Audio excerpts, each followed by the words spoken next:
in the matrix of your subconscious mind. Let's honor the history of who we are and free yourself from your Negro ego and the crab in the bucket mentality and the false programming. This is Yokchi from Yokchi Healing Arts and Yokchi-Conscious Spoken Word. Today, my question to you is, do you know the history of yourself?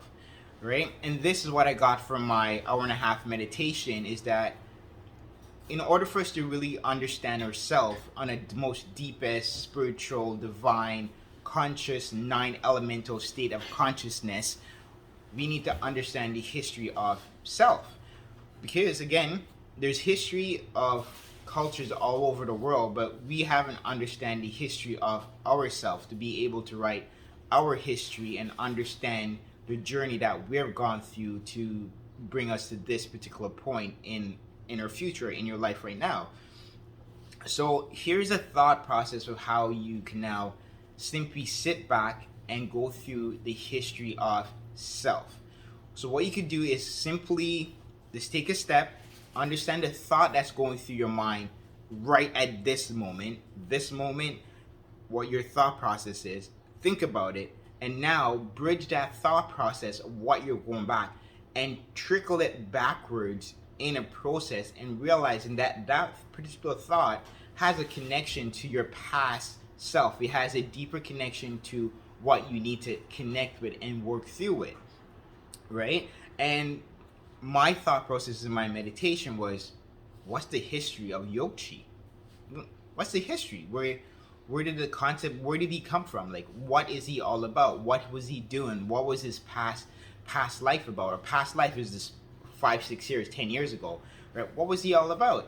And once I start to question myself in that depth of question, I go, what, when, where, and how, and what was true purpose at this point? That literally starts to take you down the rabbit hole of understanding your past.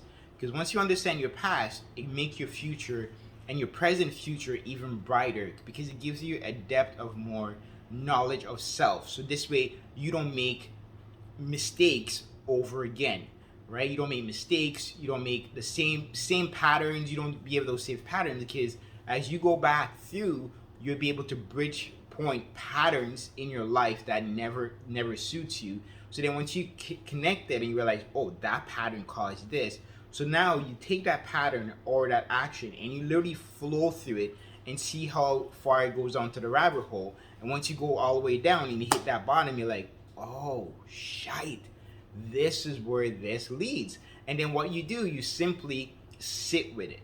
Sit in the meditation, sit in the process, sit with the understanding of what's going through. And just remember, as you sit with it, there's going to be a lot of stuff coming up, a lot of anger, a lot of resentment, whatever it is that's going to come up. But the key is not to lash out at the external world. The external world has nothing to do with your behavior or your action or pattern. It's now you internally need to work through it, understand it on the most deepest level, so this way you can now move forward. So as you sit with that, whatever emotion it may be, as you sit with it, you now is building the capacity, internal energy, the internal essence, the soul essence of you to be able to rise up and free yourself from the concrete jungle of your own ego, right? And this is how I would say you would kill the ego. Everybody could kill the ego differently, but this is what it is. You're literally putting a stamp on the ego and say, bro or girl, whatever you want to call it, is like, we're going to put a stop to this. Because once you're able to sit with that, the ego has no power, because you're able to sit and work through it and not lash out at the outside of the external world that's around you, looking for distraction to be able to distract yourself from working in that internal aspect of yourself. And that's a lot of time what happen.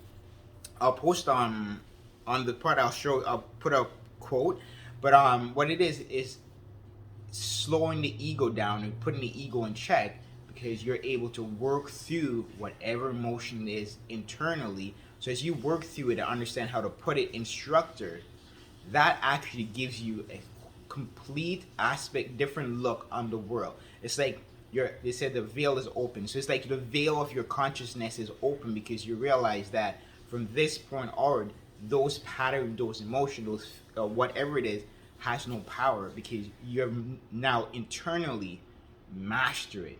So once you internally master it, the external world becomes a very easier place to deal with because you understand that the external world has nothing to do with it, but it's your projection of self, internal self, projecting outwards that creates the structure of your own reality and the feelings, how people react to you and how people treat you, because it's how you treat yourself internally through not understanding the history of your own self. Woo, that was dope. And that's what I got from my meditation today, the history of myself. Damn, I got a lot of history. But anyways, I gotta work through all that just like anybody else. We're all human. One of these days I'm gonna switch it up and be Super Saiyan in my head. See what I mean? The way I see myself is the way I actually speak and react. And that's the thing is, once you start to see yourself in that light and be able to let loose all those expectation and those false aspects of yourself, and you realize that you're more than just a physical body, you're an essence, you're cosmic energy, you're divine, your soul energy. But first, tackle the history of yourself and you'll set you free. Blah. This is Yokchi from Yokchi Healing Arts and Yokchi-Conscious Spoken Word. Thank you so much. Hey, just drop some comments in below. Like the video. You can always subscribe to the YouTube channel. Either or. But thank you for listening. And whoever need to hear this message, thank you. Appreciate it. Because, hey, we're all healing. We're all moving through. And the history of yourself is one of the most important things. Because once you're on that history of yourself, there's nothing that could stop you. Again, and they always say the revolution will be televised, but guess what? The revolution will not be televised.